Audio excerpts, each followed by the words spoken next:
Up on Mountain News this morning, a family is livid after coming home Monday evening to find their dog had been shot with an arrow. And Disabled American Veterans, or DAV, donate their time to honor those who served. But someone made that mission harder for some in Floyd County. Plus, the Kentucky Department of Agriculture is warning about thieves at the gas pump after several reports of card skimmers.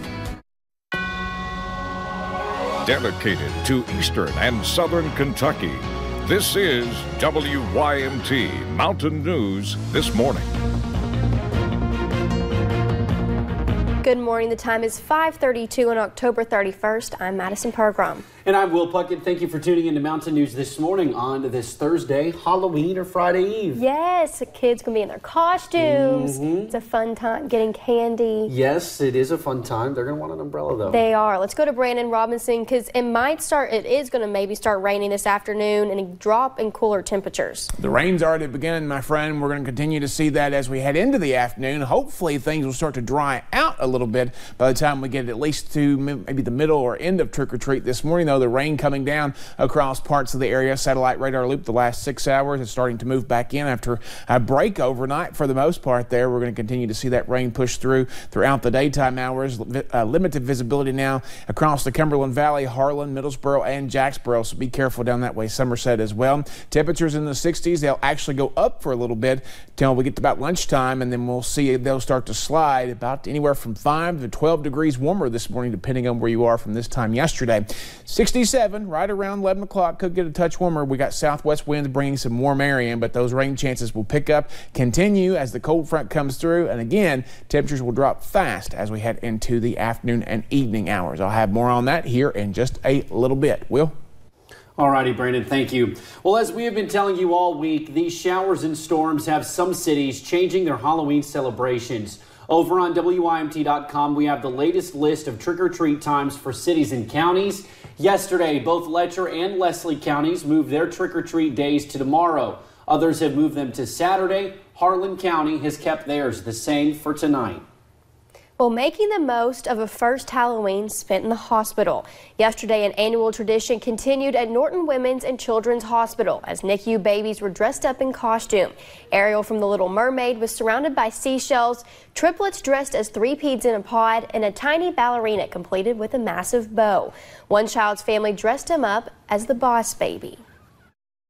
He has always been the boss since I was actually pregnant with him, and then he decided to come early, and then he decided to swat and punch all the nurses away from him.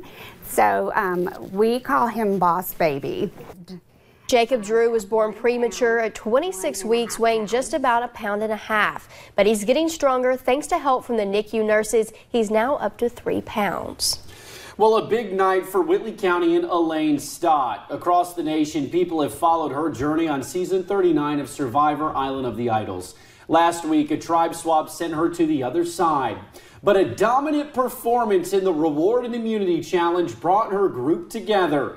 In this week's episode called Suck It Up, Buttercup, Elaine narrowly avoided elimination in a 4-3 vote in dramatic fashion after playing her block of vote advantage. Jason was sent home. And the survivor of a different kind as a dog recovers from a brutal attack. A family is just livid after coming home Monday evening to find their dog had been shot with an arrow and badly wounded. Andrew Colgrove talked with the owner in Lawrence County, who is hoping her message is heard by whomever is responsible.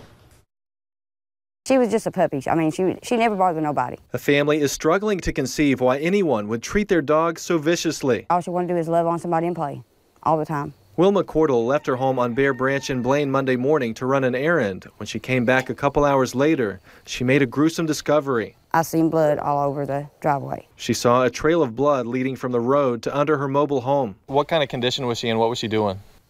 Whining. Her dog Gypsy had been shot with an arrow. Right through the side, underneath her arm. It was lucky that it didn't rupture her lung. It was a baby still, and it was gutted. It was horrifying. It was not something I'd want to see or have a kid see or anybody see. The Lawrence County, Kentucky constable believes this was no accident. Just the angle of the shot looks like it was placed on purpose as well. Looks like a deer hunter's shot. Do you have any idea why somebody would do something like this? No, I do not.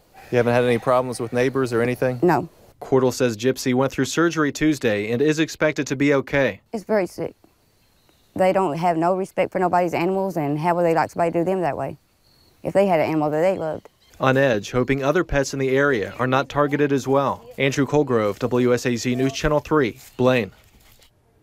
Cordell says the vet cleared the dog for release Wednesday evening, and the pup is set to make a full recovery. The constable says another neighbor in the area reported their dog missing. They're hoping the cases are not connected.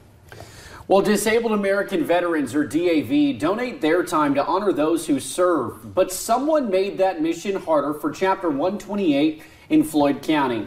Thieves cut the catalytic converter from the DAV's transport van. This severely limits what they can do for their community as they rely entirely on donations to operate and are now out $2,000 to fix the van.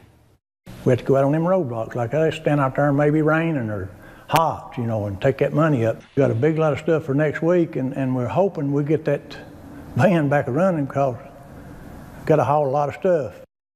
They are hoping the community can help identify who damaged the vehicle. Anyone with information can call the Floyd County Sheriff's tip line at 606-949-2020. And the Kentucky Department of Agriculture is warning about thieves at the gas pump. The department says it's found 17 skimmers on gas pumps so far this year. Those are devices attached to pumps that can steal your credit card number. Officials say you should check for loose card readers and broken security tape. We are a major interstate state. People are traveling, whether you're a semi-truck driver or you're just passing through to visit family during the holidays. You're going to pass through Kentucky. And so we think that this is one of the reasons is that Kentucky is a transient state that we're particularly targeted for this sort of crime. If something does not look right, you should talk to an attendant or contact the Department of Agriculture. Officials say people should also check their bank accounts regularly and review all charges made to cards. Well, court records show that a federal jury declared a mistrial in the case of a Pike County doctor and his assistant. Scotty Akers and Sarissa Stamper were arrested earlier this year in the nation's largest opioid sting. Prosecutors argue the pair used Facebook to talk with friends and patients who would then go to Akers' home to pick up a prescription. Investigators say people would then pay them with cash. A status conference is now scheduled for November 22nd. And those searching for a missing Southern Kentucky woman could be getting some help. Police in Pulaski County say an out-of-state crew will be looking for Leanna Bromley, who disappeared in May of this year. We spoke with her mother in June, and now more than 5 months later, they still don't know where she is. Just kind of sit around and hold each other and cry and just keep praying that she's going to come home. After months without answers, new investigators could be stepping in to help. Tony Wade with the Cajun Coast K-9 crew says they have discussed the Bromley case and they are in Kentucky studying several possible searches for missing persons. Wade's crew has drawn nationwide attention and was used in the search for Savannah Spurlock. Organizations for crime victims are receiving money to help people recover.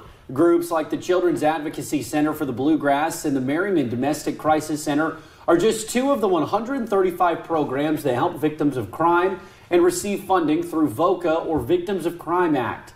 It was created to give money collected from fines and other fees to those helping victims. Every year, a large number of those 135 organizations apply to receive money, but only so many are awarded funds. I'll talk about the clients that are already facing barriers, but they have additional barriers like their sexual orientation or their physical disability or their limited English proficiency. We could talk about the program that VOCA helps to meet those victims with technology that they need. Of the 135 organizations, priority is given to those that help domestic violence, sexual abuse, and child abuse victims. Well, HBO is greenlighting a new Game of Thrones prequel around one of the show's most popular families. We'll have those details straight ahead. Taking the kids trick-or-treating tonight in your community, make sure you have the rain gear and the jackets ready. I'll track it all out for you in about 3 minutes.